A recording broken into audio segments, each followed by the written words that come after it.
Buenos días, buenas tardes o buenas noches según cuando vean esta mini cápsula donde vamos a adelantar la clase teórica de fitness, ya que corresponde a este día lunes.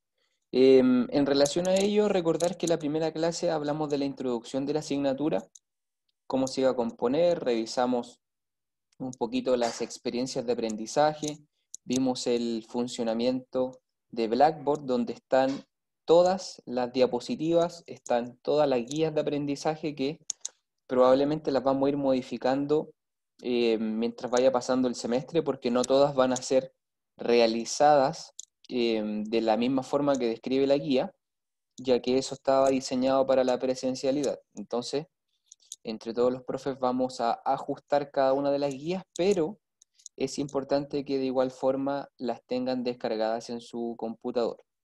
Las diapositivas, las PPT, todas las vamos a revisar en el semestre de forma online y vamos a ir haciendo algunas actividades muy breves en cada una de ellas. Ya cada cápsula o cada clase de PowerPoint generalmente van a ser muy cortas, ¿ya? Para que vayamos entendiendo conceptos bien concretos respecto al entrenamiento. Y el día de hoy, la cápsula habla de los medios de entrenamiento y las características del gimnasio. La vamos a dividir en dos. Vamos a diseñar la primera cápsula que tiene que ver con los medios de entrenamiento y la clase siguiente vamos a hablar de las características de un gimnasio desde la antigüedad hasta los gimnasios actuales y cómo se diferencian en cada uno de sus espacios. ¿Ya? Entonces, lo que veremos el día de hoy tiene que ver con el entrenamiento y sus definiciones. Ya vamos a hablar mucho de los conceptos que tienen que ver con lo relacionado al ejercicio físico y los medios de entrenamiento. Entonces es muy importante que eh, nos quede claro qué significa entrenar. Y el entrenamiento, como está definido desde 1977 con este autor de apellido Martin, habla de que es un proceso que origina un cambio de estado físico, motor, cognitivo o afectivo. Esto se relaciona intrínsecamente con que el entrenamiento no solamente provoca cambios físicos, el entrenamiento físico provoca cambios a nivel cerebral y a nivel emocional. Por lo tanto, si usted va a hacer un PF que va a acompañar un proceso de entrenamiento, también va a ir aprendiendo de la mano junto con su deportista, no solamente aspectos físicos, ya sea nivel de fuerza, nivel de resistencia, lo que sea, sino que también van a haber otros cambios y van a haber otras evoluciones a nivel cerebral, a nivel cognitivo y a nivel emocional, y también podríamos agregar social.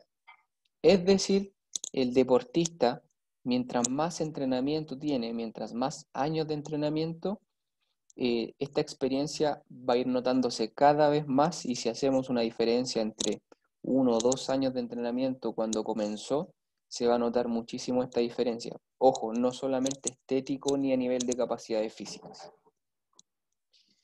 Este señor que está acá, que es Matveyev, es uno de los padres del entrenamiento. Tiene un montón de libros fundacionales de lo relacionado con el entrenamiento, lo pueden encontrar en internet fácilmente. Son unos PDF que están ahí dando vuelta, que son muy antiguos, pero no pasan de moda. Y él habla de que la preparación física, o perdón, que el entrenamiento deportivo es la preparación física, obvio, técnico-táctica, intelectual, psíquica y moral del deportista con la ayuda de ejercicios. Este es el mejor ejemplo de cuando hablamos de un deporte colectivo. Por ejemplo, en el fútbol hablamos de una preparación física, donde tenemos un especialista para ello. Hablamos de un entrenamiento técnico táctico, donde el entrenador o el director técnico es el encargado. El deportista debe desarrollar, sus capacidades intelectuales, donde se relaciona con el resto de sus compañeros, se relaciona con el balón, se relaciona con el rival, etc. Una capacidad psíquica sobre lo normal, es decir, debe sobreponerse a momentos complicados en un determinado momento, ya sea en el partido o en la temporada, y la moral del deportista, que podríamos hacer un ejemplo relacionado con la preparación que hace Marcelo Bielsa, que la moral está sobre toda, la ética y la moral está sobre todo tipo de resultados. Me acuerdo de un gol que le cobraron al Leeds y, y creo que el gol no correspondía. No me acuerdo cuál fue la situación, que el tema es que el gol que ellos hicieron fue ilícito, ¿ya? Entonces Marcelo Bielsa le ordenó al capitán que dejaran que el equipo rival le hiciera un gol de vuelta. Y eso tiene que ver con la moral del deportista o la moral que quiere imponer el entrenador con todos sus deportistas. Y todo eso conlleva a un plan de entrenamiento deportivo. Nuevamente destacar que no es solamente la preparación física. De acuerdo con las diferentes metas y niveles del desarrollo, este entrenamiento puede ser de diferentes tipos y va a variar el especialista o el profesional a cargo.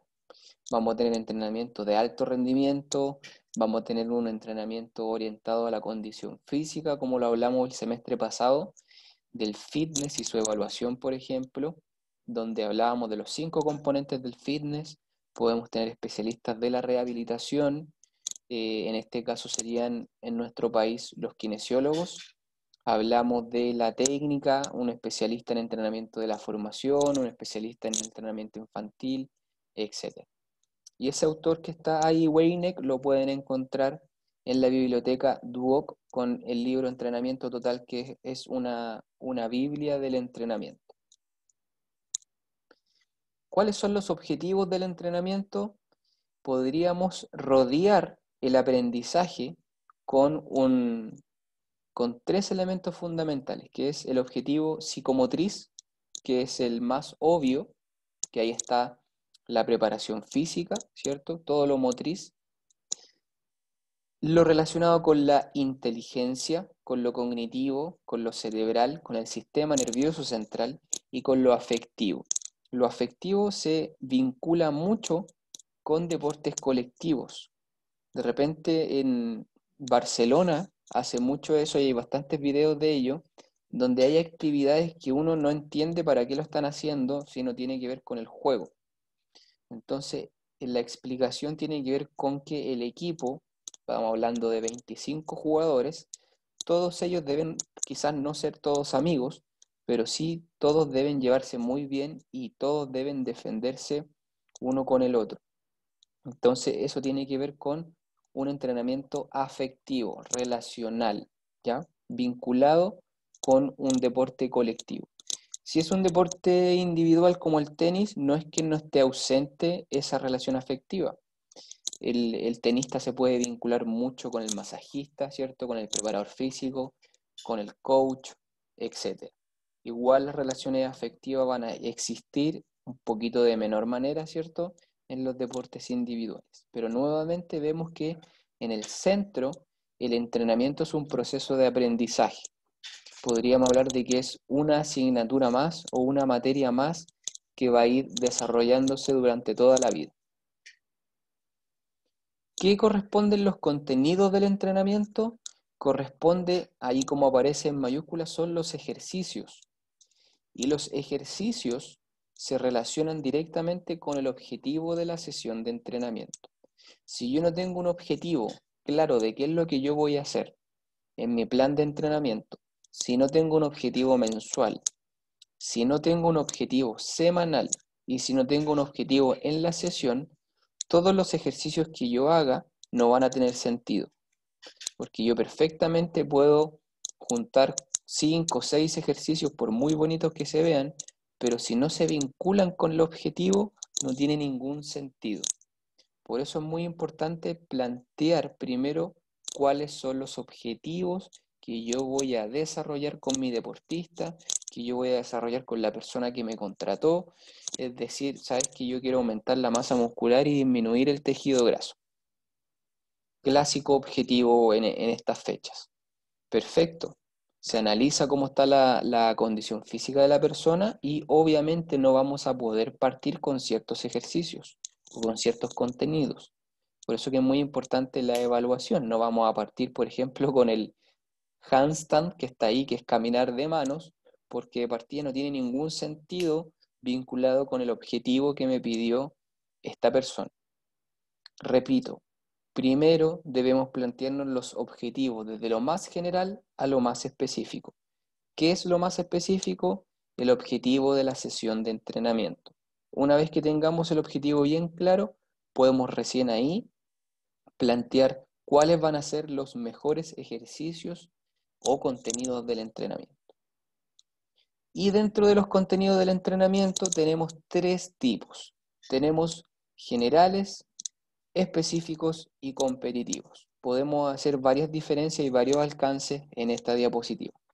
Por ejemplo, que los ejercicios generales se relacionan con la formación deportiva. Cuando un niño o un joven aspira a un deporte de alto rendimiento en su adultez, no hay ningún problema y se recomienda que todos los ejercicios sean generales. ¿Qué significa que sean generales? Que sean poco específicos para su deporte. ¿Ya? Entonces, en un niño de 8 años que quiere ser futbolista y el papá está obsesionado con que sea futbolista, lo más recomendado, según la literatura, es que este niño de 8 años pase por la mayor cantidad de deportes posibles, incluido obviamente el fútbol.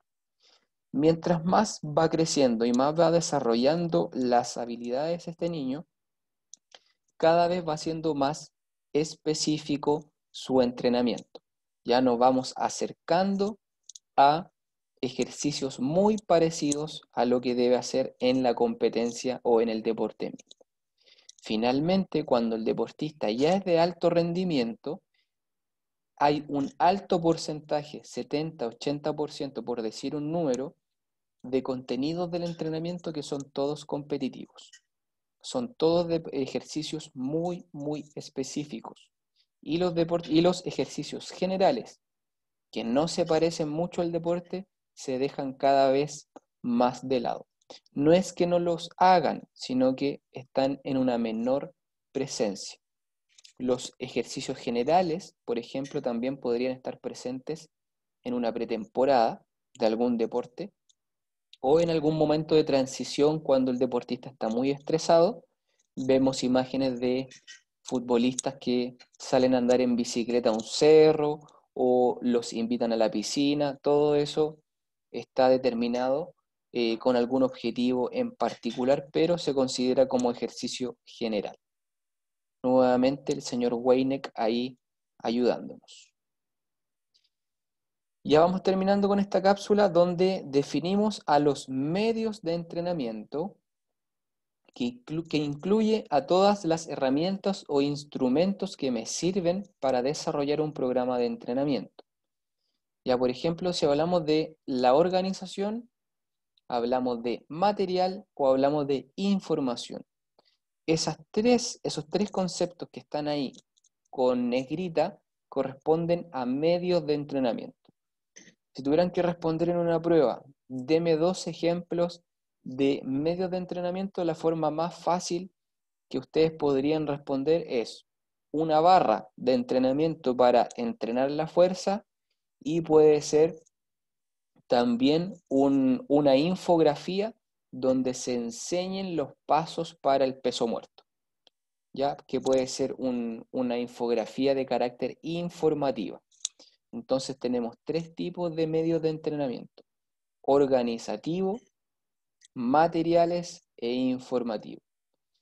Y todo eso corresponde a medios de entrenamiento, cuyo objetivo tiene que ver con desarrollar o ayudar a que se cumpla el programa de entrenamiento. Entonces, cualquier objeto, cualquier situación o cualquier elemento que me ayude a desarrollar el programa de entrenamiento corresponde a medio de.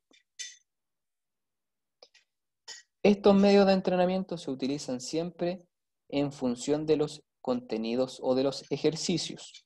Ya hay una relación directa entre ejercicio y medio. Obviamente, si yo quiero hacer una sentadilla con salto y yo quiero agregar algún medio de entrenamiento, van a haber medios de entrenamiento que son más acordes. Por ejemplo, puede ser una barra, una pesa rusa o puede ser un balón medicinal. ¿Ya? Entonces, dependiendo del tipo de ejercicio, obviamente el medio de entrenamiento va a ser más acorde o menos relacionado con el ejercicio en cuestión. Recordemos que contenido es ejercicio. Por último, y para despedirme, la actividad para el día lunes, aparte de haber visto esta cápsula, con otro compañero, es decir, dos estudiantes, van a realizar una infografía. ¿Qué es una infografía? Esto que están viendo acá. Es simplemente una diapositiva que la pueden hacer en PowerPoint. Es solo una sola imagen, que la pueden hacer en PowerPoint, reitero, donde quiero que me diferencien entre medio y método de entrenamiento. En esa infografía puede haber texto, que es lo que menos se recomienda, muy poco texto, y ojalá existan varias imágenes, pequeñitas, porque reitero, es solo una foto, una imagen, donde se logre entender cuál es la diferencia entre medio y método de entrenamiento. Bien, cualquier duda que tengan al ver esta cápsula, las vamos a resolver el día lunes en la clase en vivo, donde vamos a revisar la infografía y vamos a resolver todas estas dudas. Un abrazo a todos, espero que estén bien.